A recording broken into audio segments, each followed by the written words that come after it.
Hello everyone, this is Stephen Massa with the Water Environment Federation. I want to welcome each of you to the Get a Ph.D. in pH Sift Odor Control e-showcase. Before we begin, I would like to quickly review a few logistics. During this webcast, while you cannot speak directly to the presenters, you will have an opportunity to submit questions by typing your specific question into the GoToWebinar pane that appears on the right-hand side of your computer screen. I will be accumulating questions and will direct them to the presenters at the end.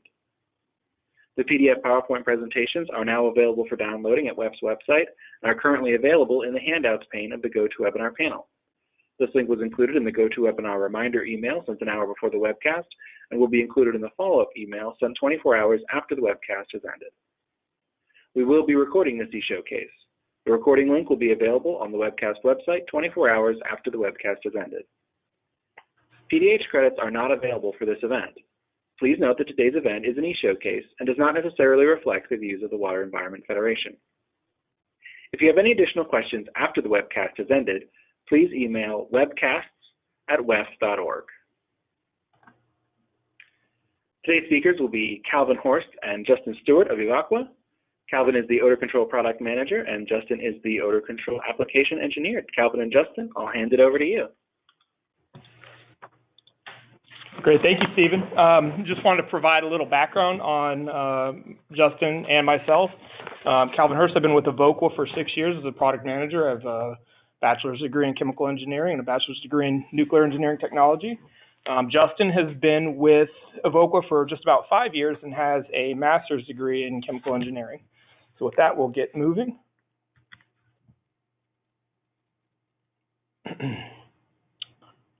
I apologize for the lag here, but wanted to start by thanking you all for joining us. I know a lot of us are coming off of a long weekend. I can't think of a better way to jump back into the work week than talking about wastewater odor control. So during this webinar, I'm going to discuss the presence of odors in wastewater collection and conveyance systems and how they're formed. After that, we'll talk about pH shift odor control and how it works and some of the products available. And finally, Justin will wrap up the webinar with a detailed case study where pH shift odor control was used to control the release of hydrogen sulfide. He'll be discussing both the method and the results of that project. So offensive odors can manifest any place where wastewater is collected, conveyed, or treated. The primary offenders, these nuisance odors are typically wastewater collection systems and solid handling facilities, where the exact odor profile depends on the wastewater characteristics, the unit of process of concern, and different operational parameters. The primary compound of concern tends to be hydrogen sulfide. This is because it's typically present in concentrations hundreds of times greater than any of the other odor-causing compounds we're showing right here, allowing it to mask the other odors that may be present. Hydrogen sulfide is also dangerous. It's heavier than air, so it settles out in low places. Can cause olfactory paralysis at fairly low concentrations and even death at higher concentrations. Fortunately, hydrogen sulfide is also relatively easy to treat using a number of different technologies, including pH shifts that we're going to be talking about. It's important to note that pH shift technologies will not be applicable for all odor applications.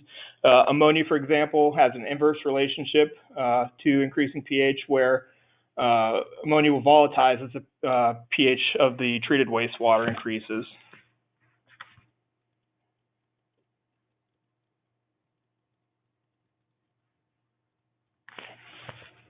So when any fluid is flowing through a pipe, there exists a stagnant boundary layer at the pipe wall while the flow velocity increases as we look at different points moving towards the center of the pipe. This condition exists due to the friction present between the interior pipe wall and the fluid stream. So an easy way to kind of visualize this is to consider the flows as being comprised of concentric layers, each imposing a friction force on the adjacent. Because the pipe wall is stationary, the slowest flow will exist at that boundary, with the next layer moving towards the center, moving a little faster and so on until the center of the pipe where the fastest flow exists.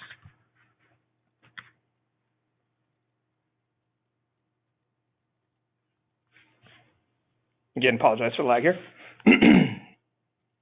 So naturally occurring bacteria grow throughout the wastewater stream, but they proliferate in that stagnant layer I just mentioned. They form a biofilm, feeding on nutrients in the wastewater that migrate into the biofilm.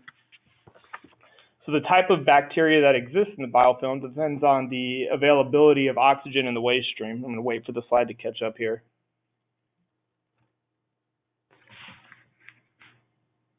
Okay. In the upstream reaches of a pressure main, there tends to be sufficient dissolved oxygen to support microbial respiration. And the aerobic bacteria will breathe this dissolved oxygen, releasing carbon dioxide as a byproduct. But as the wastewater moves through long pressure mains, the dissolved oxygen becomes depleted due to this microbial respiration. So as the characteristics of the waste stream change, so does the biology, as we're showing here, with anaerobic bacteria thriving in this low dissolved oxygen environment. So the anaerobic bacteria still need oxygen for respiration, but without dissolved oxygen, they'll look for another prevailing form of oxygen. Fortunately for them, and I guess unfortunately for the people that live near the outfall of a pressure main, sulfate is readily available in the wastewater. So sulfate-reducing bacteria are happy to use the oxygen present on a sulfate molecule for respiration, releasing sulfide as a byproduct.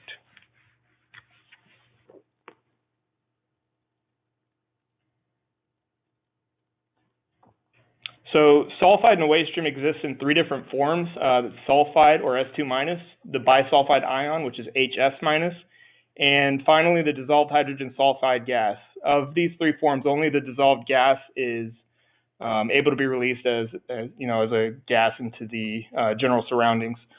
So the prevailing form of sulfide is dependent on the pH of the waste stream in which it exists. So as the pH increases, the dissolved hydrogen sulfide gas will shift to one of the two non-volatile ionic forms.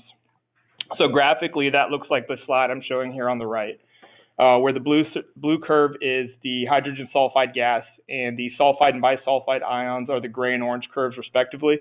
So the percentage of the total sulfide existing in any of these three forms is on the left y-axis, and the pH is represented on the bottom x-axis. So if you were to pick any point on this graph and add the percentages of each of the forms of sulfide, they should add up to 100. So as you can see from the graph, at a pH less than 7, dissolved hydrogen sulfide gas exists as the major form of sulfide.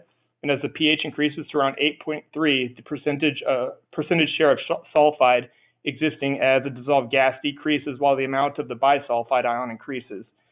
So above a pH of 8.3, the presence of the dissolved sulfide gas approaches 0, and the bisulfide concentration starts to drop off, which if we're talking about the top of that orange curve there, while the presence of the sulfide ion, the gray, starts to increase. So when we're designing a pH shift odor control application, we typically target a pH of 8.3 to 8.5 to minimize overfeed and prevent scaling. Because we're trying to shift the total pH of the entire wastewater stream, dose rates are dependent on the total wastewater flow and not sulfide concentration as they would be for some of the other products out there, like peroxide, iron salts, nitrate salts, things like that. So application dose rates are determined by performing a pH titration of the wastewater to target a specific pH, and Justin will cover that a bit more in a couple minutes.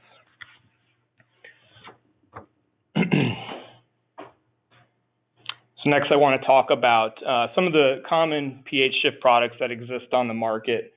There are a number of them, but I'm only going to talk about these first three. So starting with sodium hydroxide, also referred to as caustic soda or lye. It's extremely soluble in water, and it does not self-buffer or contribute to the formation of struvite. It is highly corrosive, though, and does present a health hazard when handling. It can also be used for caustic shocking lines, but that's, I think, a little bit different than really pH shift odor control as we're talking about it. Next here, I'm showing magnesium hydroxide, which is a non-hazardous solution that starts buffering around 8.5. This self-buffering allows for treatment to carry further downstream in a wastewater stream, but it also makes it difficult to monitor for overfeed. Magnesium hydroxide is a slurry rather than a solution, making overfeed problematic as the product can accumulate in low-flow areas. Finally, magnesium hydroxide can contribute to the formation of struvite in the presence of ammonia and phosphate in certain unit processes. So moving on to calcium hydroxide, like magnesium hydroxide, calcium hydroxide is also a slurry and will accumulate if overfed, but it buffers out at a higher pH, making it easier to monitor for overfeed when we're targeting that 8.5 pH. Calcium hydroxide does not contribute to the formation of struvite, but it can cause calcium carbonate scaling if the pH is driven too high. Finally, calcium hydroxide dissolves rapidly, making it ideal for point source odor control.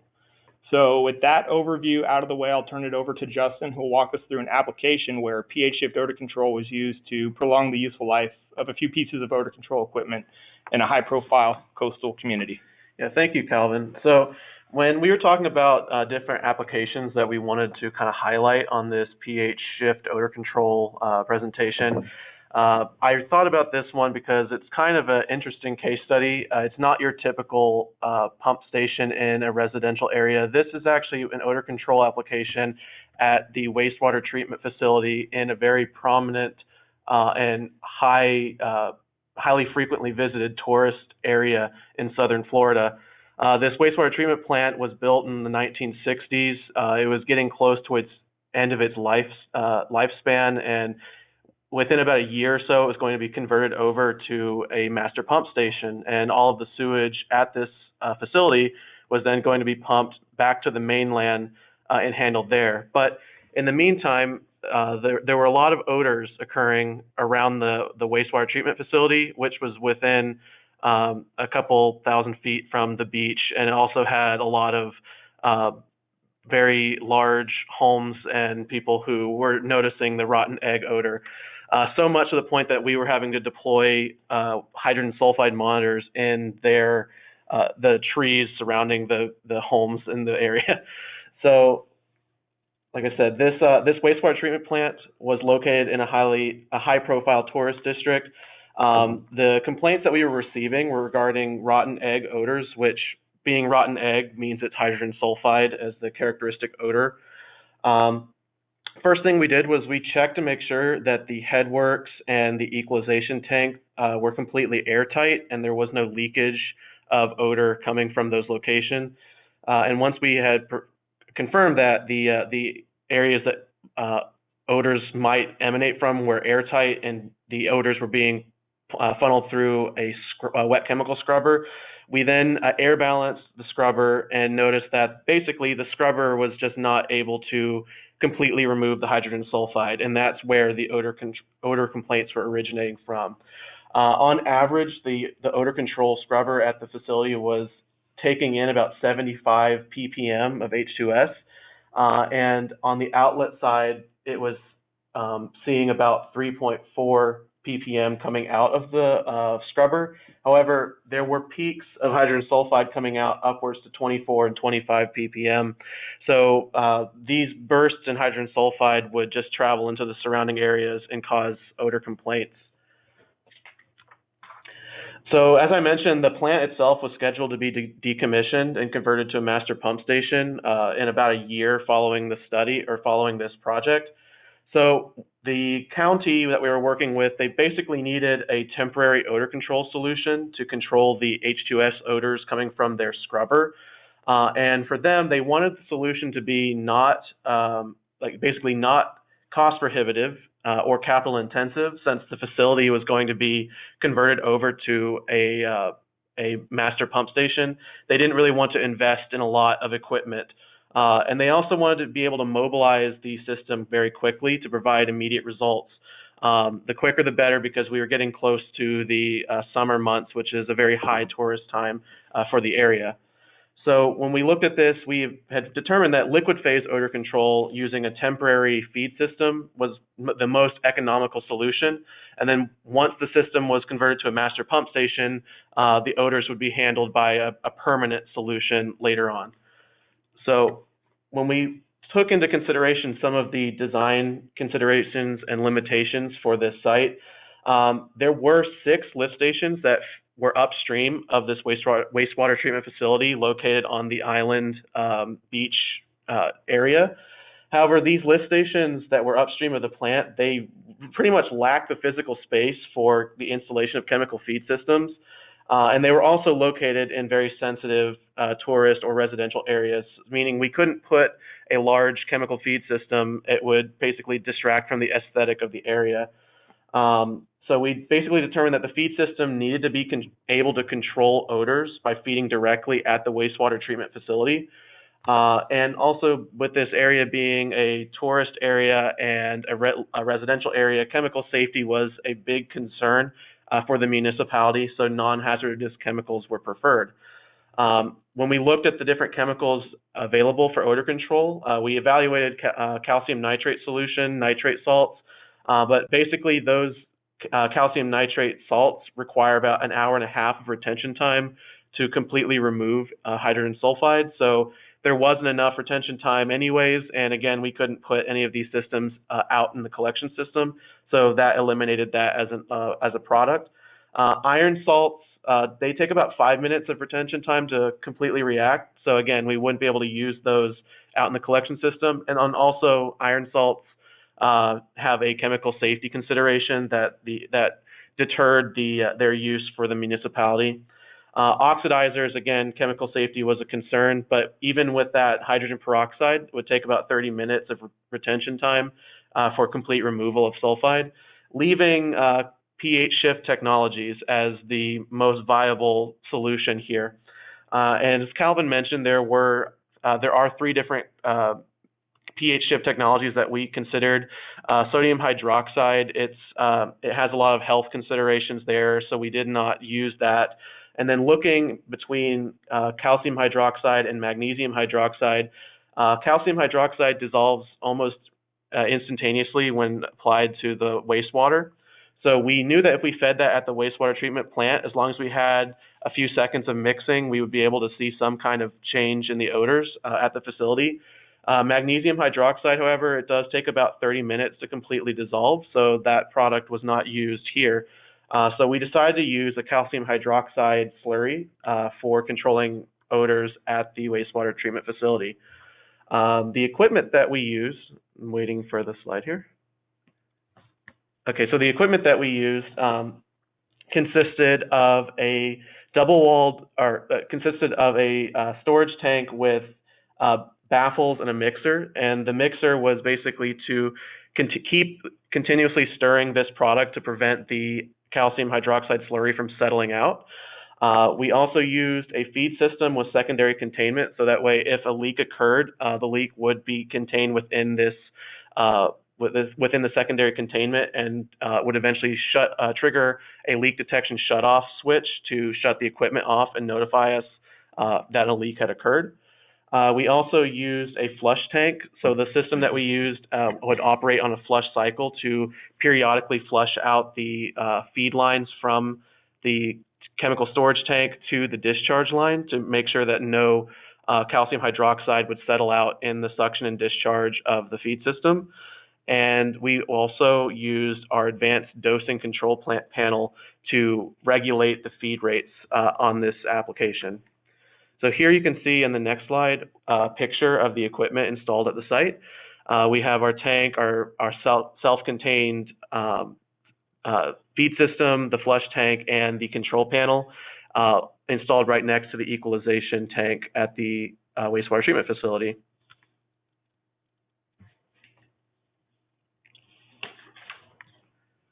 So one of the benefits behind using the advanced dosing control panel for this application was that, as Calvin mentioned, the calcium hydroxide dose itself is dependent on the flow of wastewater. So as wastewater flow increases, the required dose to maintain a pH increases as well. Likewise, if the wastewater flow decreases, the dose demand decreases as well. So throughout the day, as flow changes, people are getting up in the morning, they're flushing the toilets, they're taking showers. You have higher flow in the mornings, that sort of recedes throughout the day, and then as people come back home, the flow kicks up again. You have different periods of the day where flow increases and decreases, and likewise, your chemical demand increases and decreases as well.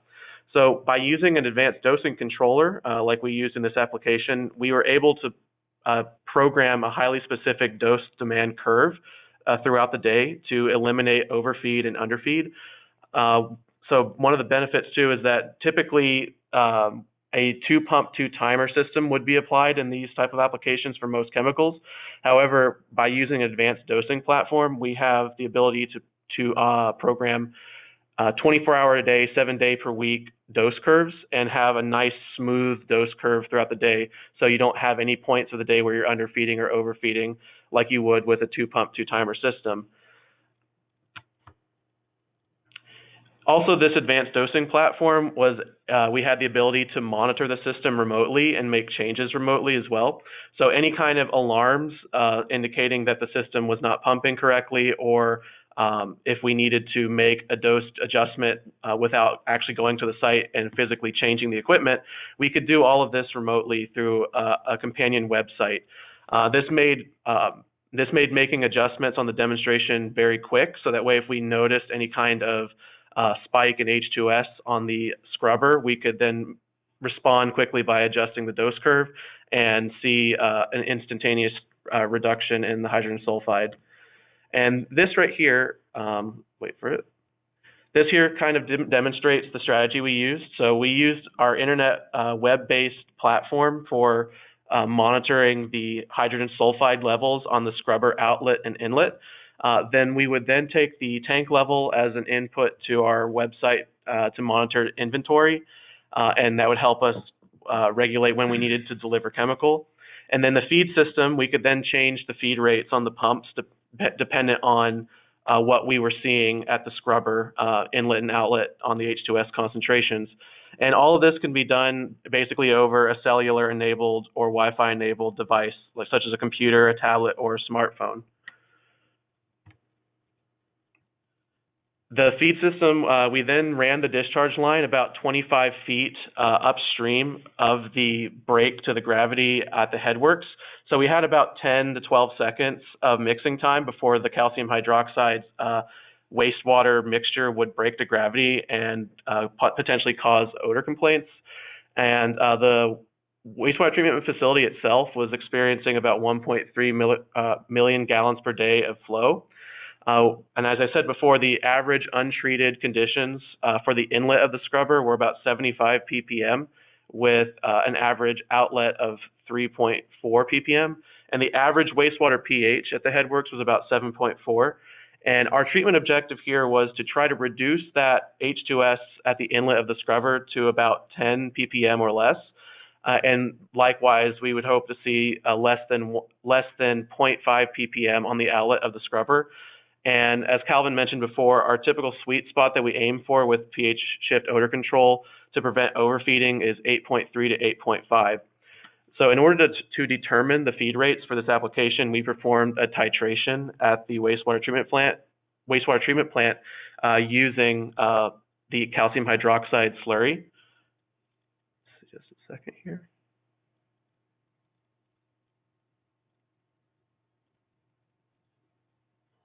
My apologies, guys. I'm waiting for the slide to come through.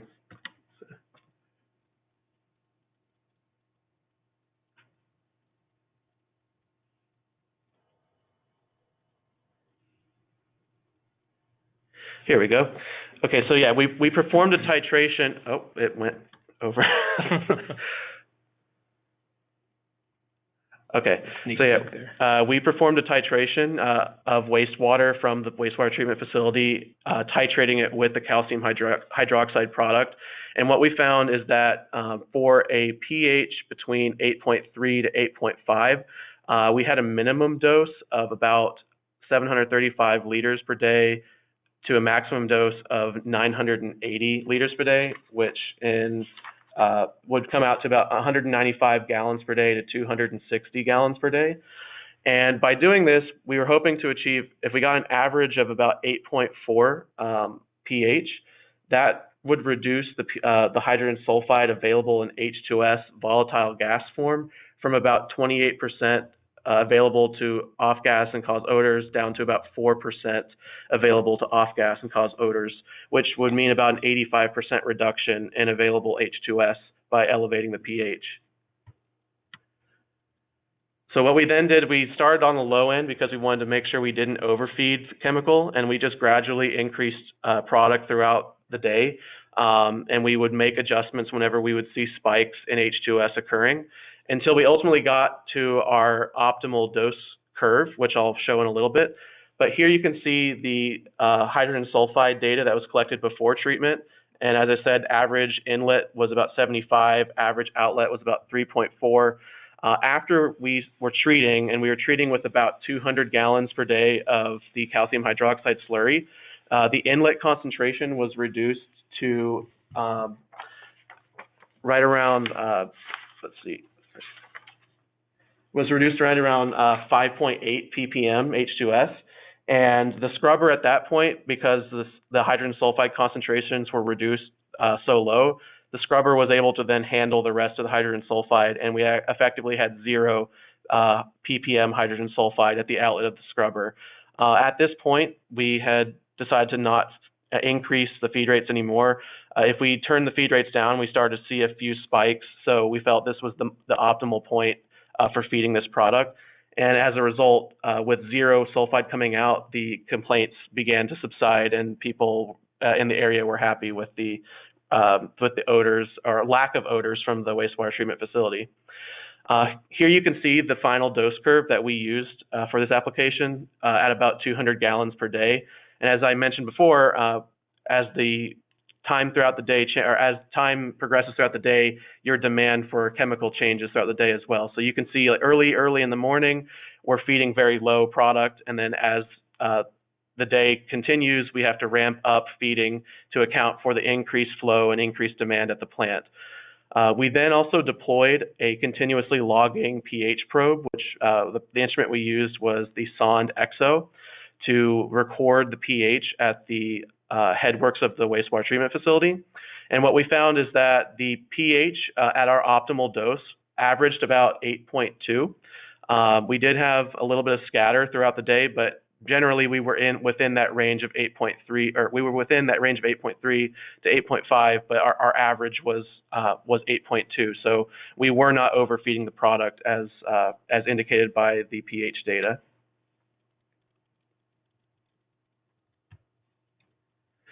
So just to give a summary of the results, our treatment objective for the plant, we predicted feed rates between 195 to 260 gallons per day, and we wanted to get the inlet H2S to the scrubber below 10 ppm and the average outlet of the scrubber below a half of a ppm, with a pH between 8.3 to 8.5. And our final results was an actual daily feed rate of about 200 gallons per day of calcium hydroxide slurry, which resulted in an average H2S inlet on the scrubber of 5.8, and the outlet was 0 ppm, and the average pH was about 8.2. So effectively, by feeding this calcium hydroxide slurry, we were able to elevate the pH of the wastewater, trap all of that hydrogen sulfide in the wastewater, and as a result, the odors in the area subsided.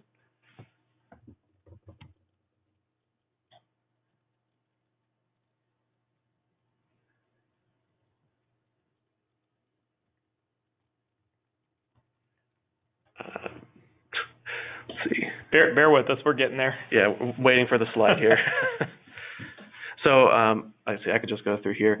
So as I said, by using the calcium hydroxide slurry, we were able to reduce the H2S loadings. We were also able to reduce it so that the plant's aging scrubber could handle any residual odors. And the benefit of the calcium hydroxide slurry was that it could be applied directly at the wastewater treatment facility to the influent flow at the plant headworks. And the rapid dissolution of calcium hydroxide allowed for the instantaneous reduction of odors at the site. The average pH, as I mentioned before, was elevated from about 7.4 to 8.2 by feeding 200 gallons per day. And the final optimized feed rates were actually less than what we had originally predicted from the titration data. So following this trial and successful demonstration, the customer continued to treat the wastewater plant using the calcium hydroxide slurry until eventually the plant was decommissioned and converted over to that master pump station. So with that, we'll open up to any questions that anybody might have. Okay, guys, thank you so much. All right, so we do have some questions from the audience here, so we can start working through those, and please feel free to continue sending questions. We'll take questions for about 15 minutes here, so please feel free to keep sending them in. All right, so the first question we have here is, why not peroxide and iron together at the raw influent/headworks? So if we were able to flip back to the slide that showed the feed system quickly, I don't know that we can do that quickly though. You'll have noticed that there was very tight footprint, and to accommodate 2 tanks. I mean, we could have looked at it, but to accommodate 2 tanks would have likely been difficult. And then the end user also had an aversion to hazardous products. Yeah, with peroxide, you do run the risk of any kind of leak occurring. You might have exposure to some organic material like plants, leaves, and the area itself was very overgrown, and it was surrounded by a lot of vegetation from on the island. And basically, if there was any kind of leak of peroxide, start a fire, there would be a major problem in the area. Okay, great, thank you. All right, so next question. Was the existing scrubber a wet scrubber or dry scrubber, or was the existing scrubber designed for H2S removal? So it was a wet chemical scrubber, and it was designed for H2S removal. However, the scrubber itself, it basically was aging and not designed for the loadings that they were seeing at the facility, and they had a lot of issues with automating the scrubber, so it was not able to quickly adapt and adjust feed rates of the bleach and caustic to account for spikes in concentration. And so that's what we were seeing, is that essentially throughout the day, as the concentration would spike on the inlet, it just wasn't able to handle it. The chemical stoichiometry was just not fine-tuned there. And I think, didn't they do a cost-benefit analysis of rehabbing Yes. the system and determine that it was cheaper to? Yeah, so the county did a cost-benefit analysis to see if it would be cheaper to just go ahead and rehab the scrubber. But since the scrubber was only going to be left in commission for about a year, it just was not a cost-effective at all. Okay, excellent, thank you. So the next question, did you do any modeling of H2S from the scrubber stack, for example, in VirusSuite or other real-time monitoring or modeling to see when impacts occur and at what H2S exhaust thresholds under different met conditions? No, we didn't use any modeling software to model any of that. So the end user essentially gave us a target to hit, and we elected to do that with the pH shift odor control. So this whole area is, I mean, there are high dollar homes right up to the boundary of this wastewater treatment plant, and the beach is not far either. So really, it was a scenario where any release of odors would be unacceptable, given the revenue generated from tourism and things like that in the area. All right. And maybe related to this, what is the odor threshold on slide 5 is 0.0005. What reference is this threshold based on? I'm sorry, bringing it up right now. 0.0005 H2S. So that's I couldn't tell you exactly where that number came from, but that's a number that we generally see. It's more than likely in from all the of our EPA. literature. Yeah. The EPA Design Manual 1985 is more than likely where that table's from. Okay. Okay. What was the concentration of the calcium hydroxide slurry mentioned in the case study? It was the 25% strength. Yeah, so that was a 25% strength calcium hydroxide slurry. It also had a few other components added to it. There's trace nitrate and also anthraquinone added for to enhance the effect of the calcium hydroxide slurry.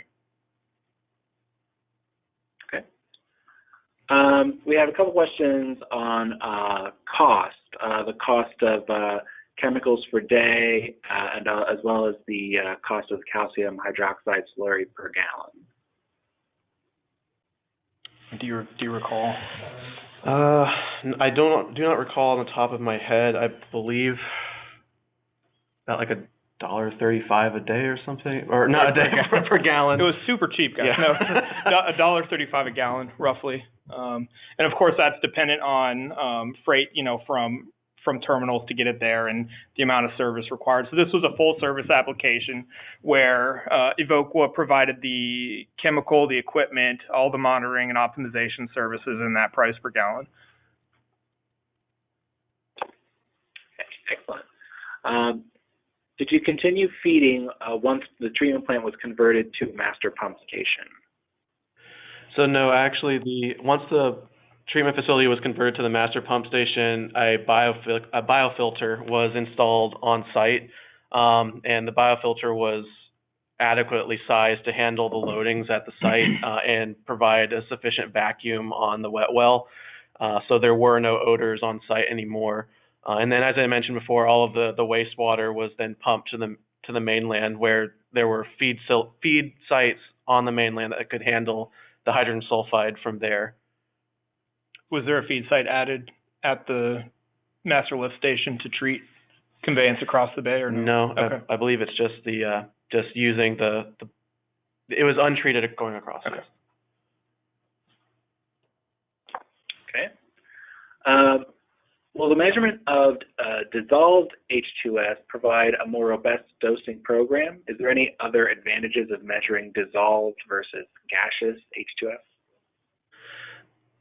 Well, so the one thing that we need to kind of mention again on with calcium hydroxide or pH shift products in general is that the dose demand is not really related on the amount of dissolved sulfide that's present. It's the demand is related to the amount of wastewater that's flowing through the system, because we need to achieve a certain pH to trap a specific percentage of the hydrogen sulfide.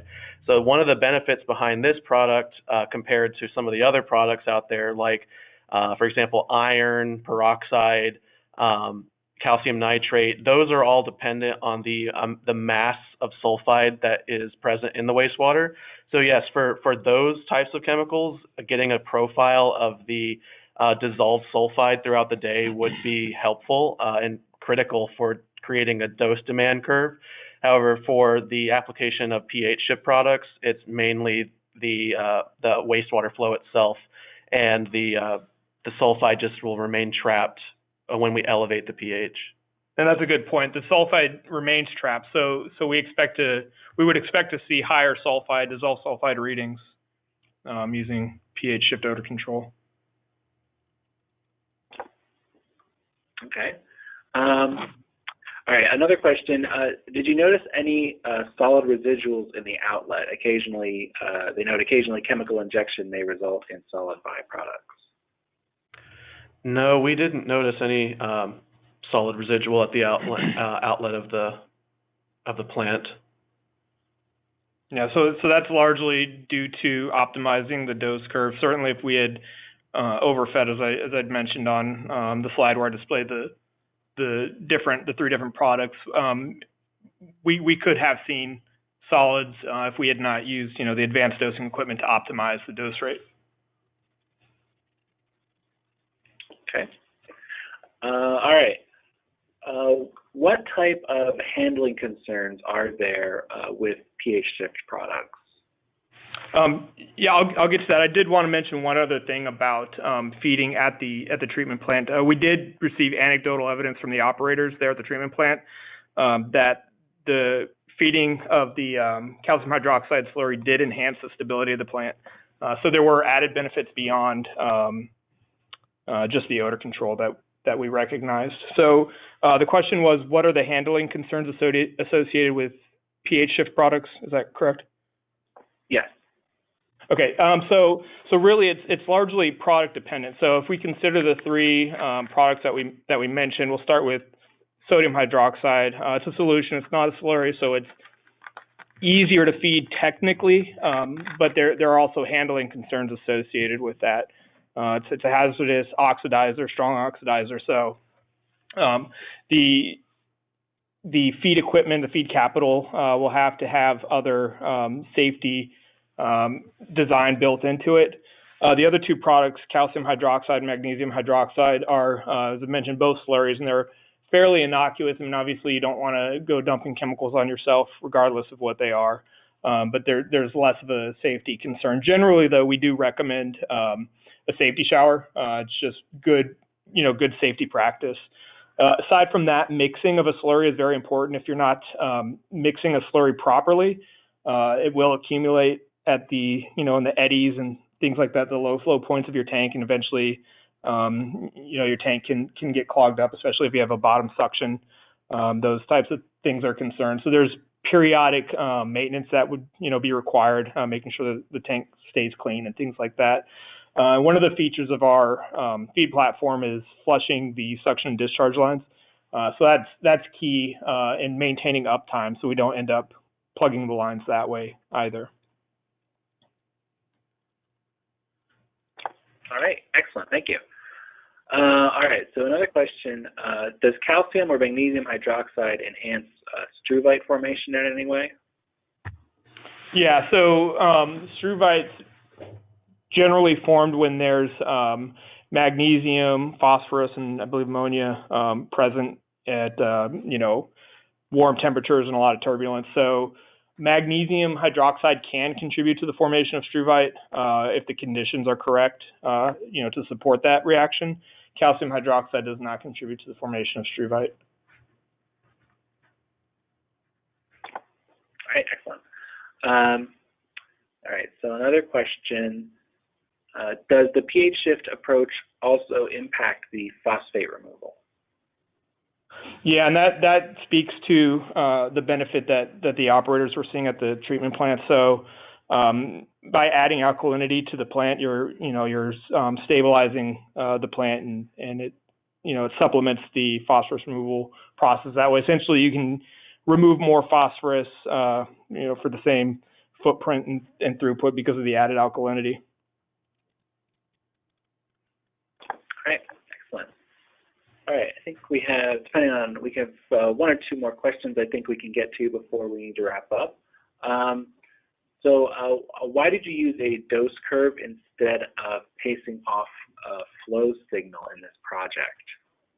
So that's a really good question. So ideally for this application, we would have preferred to use a flow signal because essentially if the customer could have provided us a 420 milliamp flow signal, we could then just ramp up and down our feed rates proportional to the flow that they were seeing through the flow meter. And then that would give us a highly tuned, precise dose to flow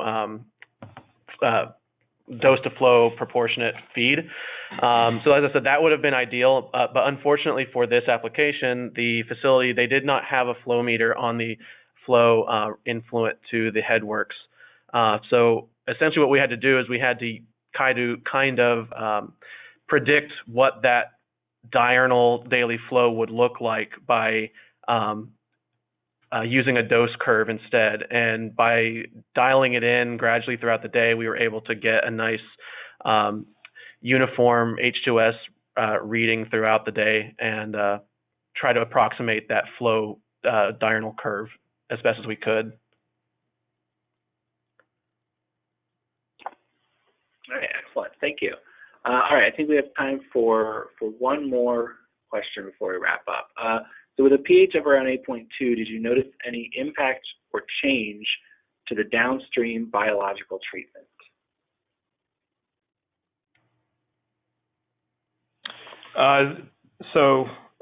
Is this question referring to the treatment plant or the biological filters that were installed? I'm assuming it's referring to the treatment plant. And yeah, as I mentioned earlier, we did receive anecdotal feedback from the operators that the plant stabilized. It was easier to operate with the added alkalinity. We did not quantify that information though. And I guess in terms of addressing the biofilter, it wasn't installed at the time, but it'd be the same principle as with the chemical scrubber. If we're able to stabilize the hydrogen sulfide at wherever we're ventilating. Vapor phase units, specifically biological vapor phase units, will handle relatively steady loads better than peaks and valleys. Okay, excellent. Thank you. All right. Well, thank you again to Calvin and Justin for your presentation today. Thank you for answering questions. Thank you to our audience for joining us today and for submitting your questions. We will provide a list of all of the questions to our presenters, and any of the questions that we didn't get to, they'll be able to follow up with you directly on your question.